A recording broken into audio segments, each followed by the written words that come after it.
Ladies and gentlemen, Dr. Mario Wallace. What if I told you that I had the solution for eradicating gang violence? What if I told you that the solution led to the anti-government protest, the uprising, and the armed rebellion in the Arab Springs in 2010? What if I also told you that the same solution led to the success and major victories in the 60s related to the 1965 Civil Rights Act and the 1964 Voters' Rights Act? What if? My name is Dr. Mario Wallace. I am a social business strategist, a balanced scorecard practitioner, a change management practitioner, and an agile nudge conductor. And my what if solution is named artificial bridges. But before I give you the context of artificial bridging, I want to talk to you about the context of what this TED Talk is. On April 20th, 2024, Orange Mound residents experienced terror from local gang members, where 16 were shot and 2 were killed. Quite naturally, the people in Orange Mound screamed out in anguish, trying to figure out what was taking place, looking for solutions to end this terror and this violence. Some of the rhetoric I heard on social media and just phone calls to people in Orange Mound were, we need to seek solutions to enact martial law. We should look for stiffer punishment and penalties for those who commit gang violence. We should try to give the death penalty to the people who were involved in the violence. We should. We should.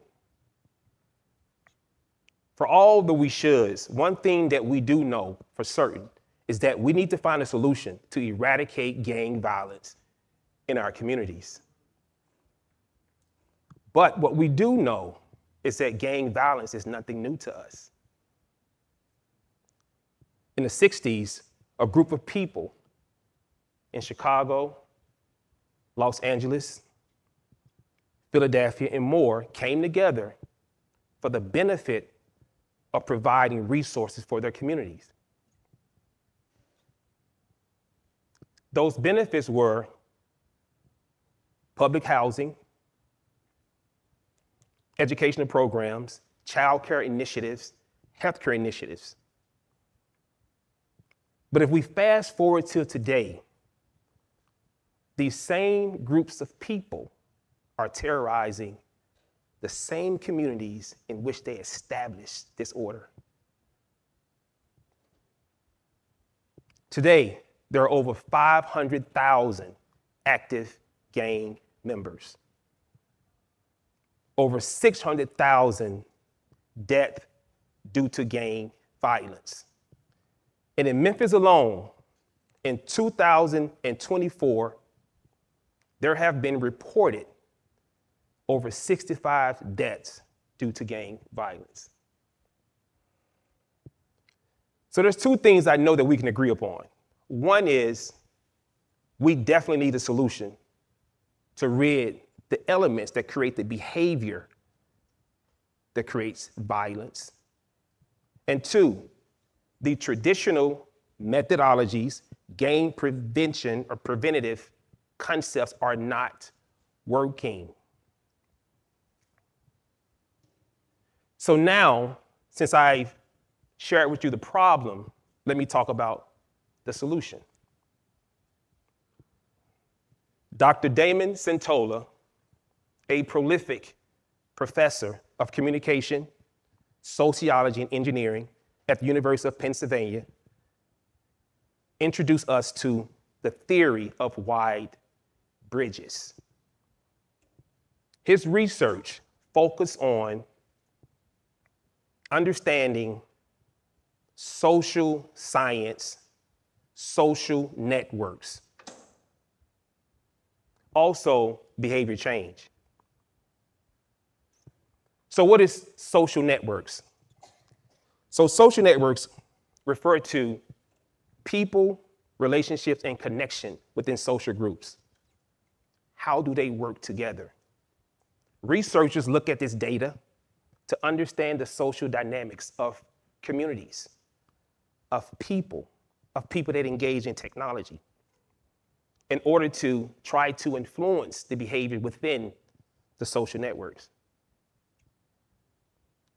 So back to wide bridges. What is wide bridges? According to Dr. Centola, wide bridges consist of strong ties, communities of people, overlapping communities of people who are in close-knit, distant, and isolated groups who can share information, who can collaborate together, who can coordinate different movements, and who can debate based on repeated information with the intent to change human behavior. According to the research, wide bridges are responsible for the success of the civil rights movement, the Arab Springs movement, as well as the Black Lives Matter movement. Let me give you an example. 2010, Tunisia, the country, in December, Mohammed Bouazizi set himself afire in protest against the corruption of the government and ill treatment of the people. The communication was spread through cell phone communications, as well as digital platforms such as Facebook, Instagram, and YouTube. The activists used these platforms to organize and to coordinate people together under one cause.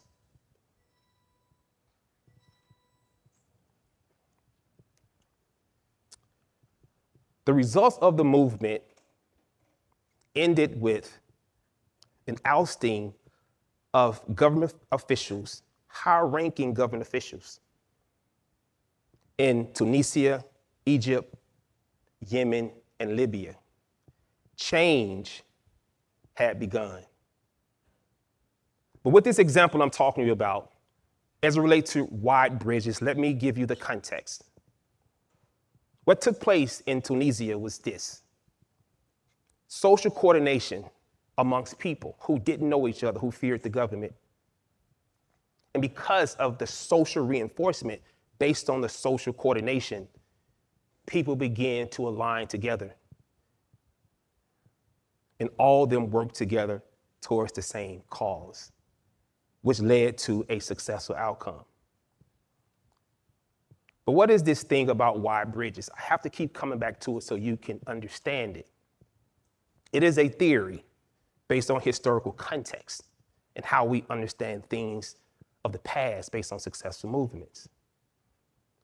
But what it actually is the diffusion of information, the spread of information across social networks with the intent to change human behavior. But it cannot happen without information sharing. So according to the research, there's two patterns of communication within social network circles. One is the fireworks pattern, and the other is the fishing net pattern. The fireworks pattern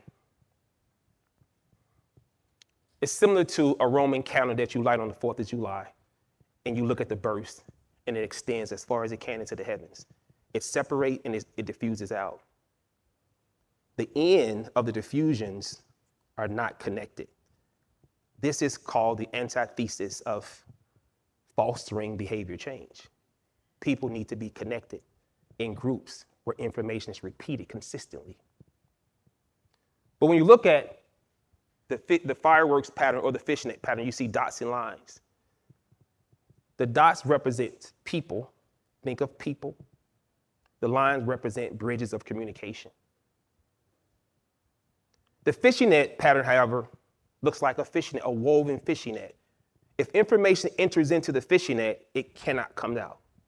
Wherever the information goes, up and down, left and right, top to bottom, people begin to share the same information over and over and over again. If you desire not to hear it, you will consistently hear it, and eventually it'll cause you to debate the information, to collaborate on the information, to coordinate according to the information, which could lead to behavior change.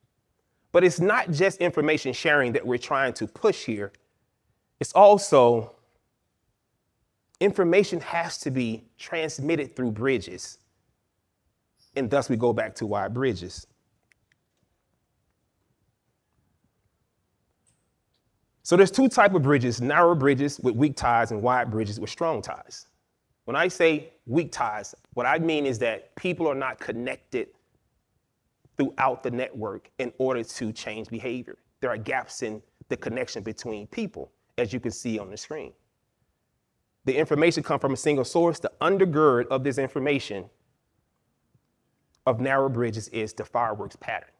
Information comes from a single source, an organization, it goes out, such as a branding campaign, and eventually it fuses out. When you think of wide bridges, the people within the wide bridge are connected together. So the information that goes in, it stays into the net and it continues to circulate. You see people from one group, which is the circles that you see, we call those clusters. And the lines you see, we call those bridges. There are several clusters. Those are individual social groups that are connected to other social groups through bridges. Thus, the information keeps spreading around the community or throughout the state or throughout the nation. So the undergird of the fishing net or wide bridges is the fishing net pattern form of communication. But let me stay here for a second with the fishing net pattern and wide bridges, because I have to isolate it for a second to get to the solution, which is artificial bridging. There are three factors related to wide bridges. One is the way it's formed. It's an organic formation. Two is it's based on historic context. And three is its limitation. So when we think of wide bridges, organic formation means it forms naturally. The people within these communities, they associate with people because of their choice. It's their independent agenda. It's not influenced by an external or third party. The people within the community are communicating with themselves, and they choose friends and who they want to befriend. Historical context is it only looks at the past. Wide bridges theory is designed to look at the past and not the present. So it understands the success of the civil rights movement, the Arab Spring movement, the Black Lives Matter movement, based on looking at past events and determining the elements that led to the success of those events. And lastly, limitation. It is limited for a practicality today because it looks at the past and it's not practical for the present and for the future. That's where artificial bridges come in.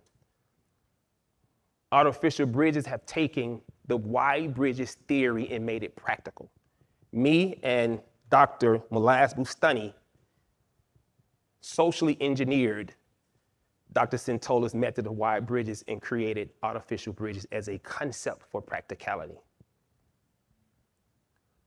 So when you look at this model, you still see wide bridges, but in order to mobilize it and engage it to affect gang culture, we have to do a social network mapping activity to understand who's all connected within the actual networks in the circles. These are individual groups.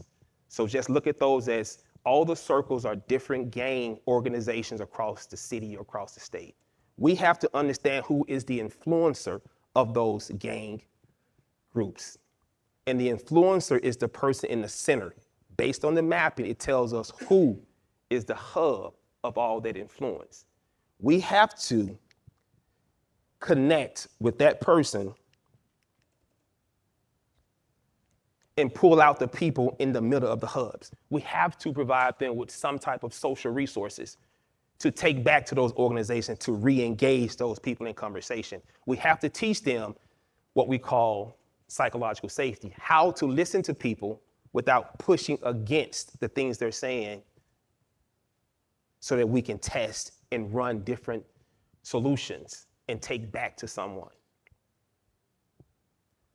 There's two pieces that are associated with artificial bridges. One is we have to have a coach, which is called an agile conductor, who can inform and coach the people who are the influencers of those groups.